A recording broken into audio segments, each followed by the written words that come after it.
बिस्मिल्लाहिर्रहमानिर्रहीम। इन्नस्सलात तन्हा अनिल फ़हशाइ वल मुनकर।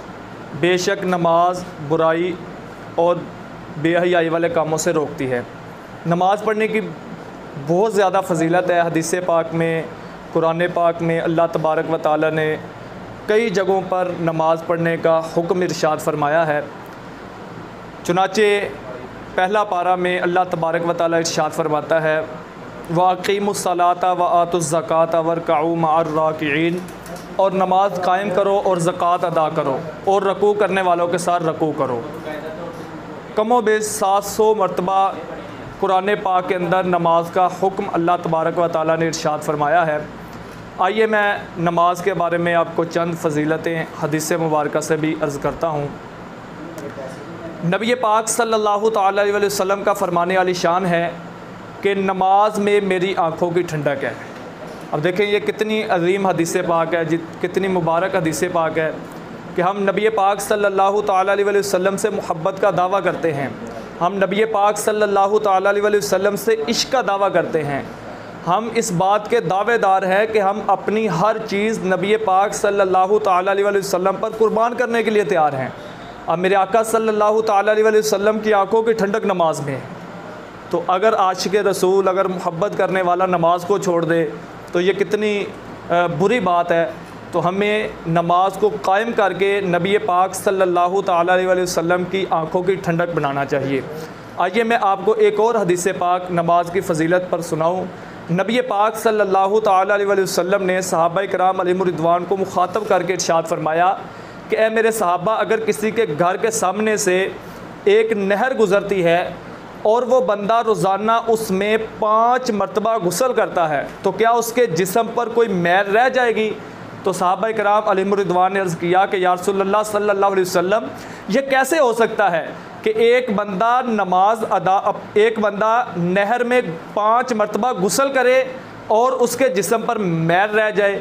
तो मेरे आका सल्लल्लाहु तआला अलैहि वसल्लम ने इरशाद फरमाया कि ए मेरे सहाबा, अगर कोई बंदा 5 वक़्त की नमाज अदा करे तो अल्लाह तबारक व तआला उसके जिस्म को गुनाहों से ऐसे ही पाक फरमा देता है कि जिस तरह 5 मरतबा नहाने वाले के जिस्म को मैल से साफ़ कर दिया जाता है। ये देखिए कितनी प्यारी हदीस पाक है। और एक और हदीस पाक में करीम आका सल्लल्लाहु अलैहि वसल्लम ने इरशाद फरमाया कि एक नमाज दूसरी नमाज के गुनाहों तक का कफ़ारा है। मतलब इसका ये है कि जैसे फ़जर की नमाज़ है तो इशा की नमाज से लेकर फ़जर तक जो बंदे से सगीरा गुनाह सरज़द हुए तो अल्लाह तबारक व तआला उस नमाज की बरकत से उस बंदे के सगीरा गुनाहों को मुआफ़ फरमा देगा। नमाज़ पढ़ना एक ऐसी अजीम इबादत है कि जो पिछले ज़माने में भी पढ़ी जाती रही। आइए मैं आपको बताता हूँ कि फ़जर की नमाज़ कैसे पढ़ी, किसने पढ़ी, ज़ोहर की नमाज़ किसने पढ़ी, असर की नमाज़ किसने पढ़ी। हज़रत सैयदना आदम अला नबीना अलैहिस्सलातु वस्सलाम ने सुबह तुलू होने की खुशी में 2 रकतें शुक्राने के तौर पे नमाज अदा की, तो उम्मत मोहम्मद सल्लल्लाहु तआला अलैहि वसल्लम पर ये 2 रकतें फ़र्ज़ फरमा दी गई। हज़रत सैयदना इब्राहीम खलीलुल्लाह अला नबीना अलैहिस्सलातु वस्सलाम ने 4 रकतें कुर्बानी के कबूल होने, दुम्बे की जो कुर्बानी आपने की थी, और हज़रत इस्माईल अलैहिस्सलातु वस्सलाम की कुर्बानी के कबूल होने की वजह से शुक्राने के तौर पर ज़ोहर के वक्त में 4 रकतें नमाज अदा फरमाई। अल्लाह पाक ने ऐसी मकबूलियत अता फरमाई कि ये 4 रकतें उम्मत मोहम्मद सल्लल्लाहु अलैहि वसल्लम पे फ़र्ज़ कर दी गई। हज़रत सैयदना उज़ैर अला नबीना अलैहिस्सलातु वस्सलाम 100 बरस तक आप यानी कि विसाल आपका हुआ रहा। 100 बरस के बाद जब आपको ज़िंदा किया गया तो उसके बाद आपने असर के वक्त में शुक्राने के तौर पर 4 रकत नवाफिल अदा फरमाए। तो अल्लाह तबारक व तआला ने वो 4 रकतें उम्मत मोहम्मद सल्लल्लाहु तआला अलैहि वसल्लम पे फ़र्ज़ फरमा दी।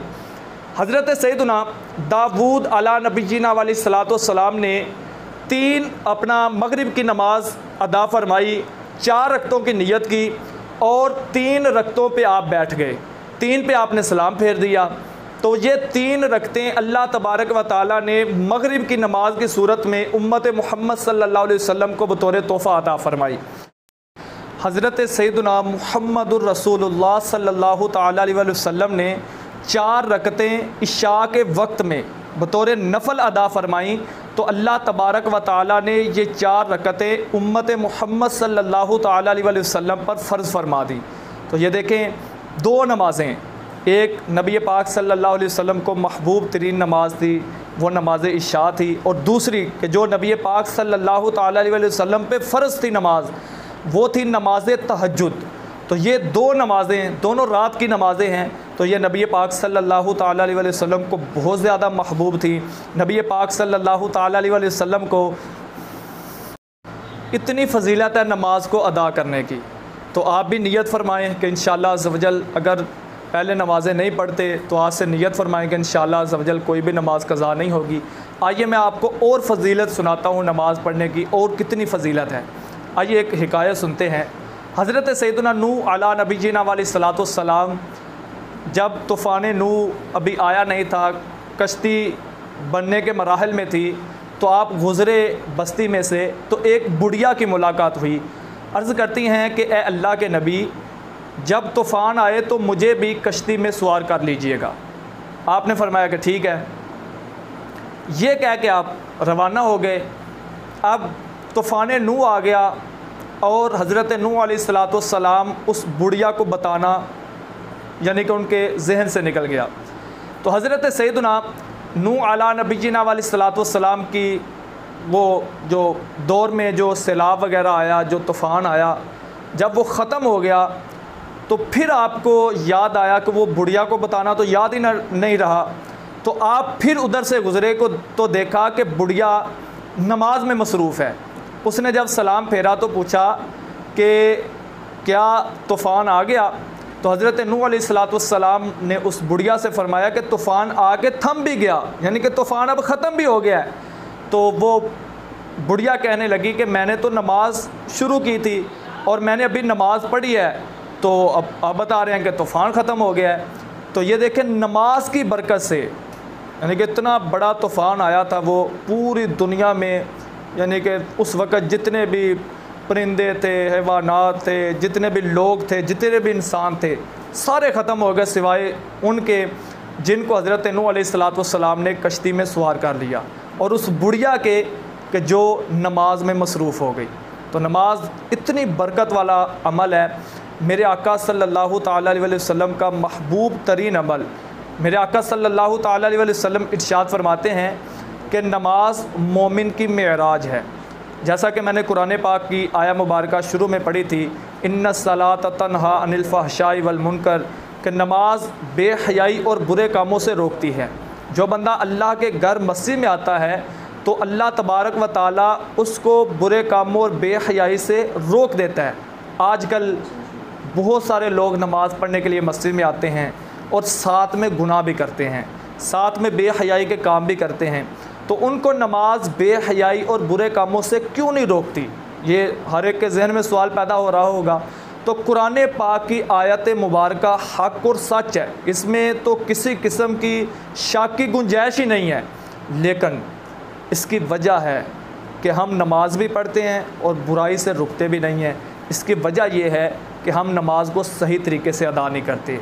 हमारे वज़ू में कमियां हैं, हमारे गुस्ल करने में कमियां हैं, हमारे नमाज अदा करने में कमियां हैं। कोई रुकू सही तरीके से नहीं कर रहा, कोई सजदे को सही तरीके से अदा नहीं कर रहा, कोई नमाज के जो हरूफ पढ़े जाते हैं, नमाज के अंदर जो तिलावत की जाती है उसको वो तिलावत याद नहीं है, किसी को सना याद नहीं है, किसी को जनाब वो रुकू की तस्बीहात याद नहीं है।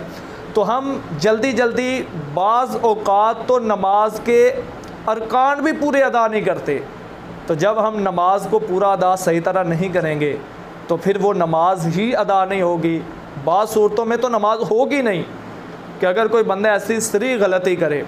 तो इसलिए हमें अपनी नमाज़ों को भी दुरुस्त करना है, ताकि नमाज़ों को दुरुस्त करके फिर हम जो है वो सवाब के भी मुस्तहिक़ हों और बुरे कामों से भी हमें ये नमाज बचाए। तो इनको दुरुस्त करने के लिए आप भी हमसे रब्ता कीजिए। इंशाअल्लाह अज़्ज़ व जल हम आपको इस बारे में मसाइल सिखाने के लिए अल्हम्दुलिल्लाह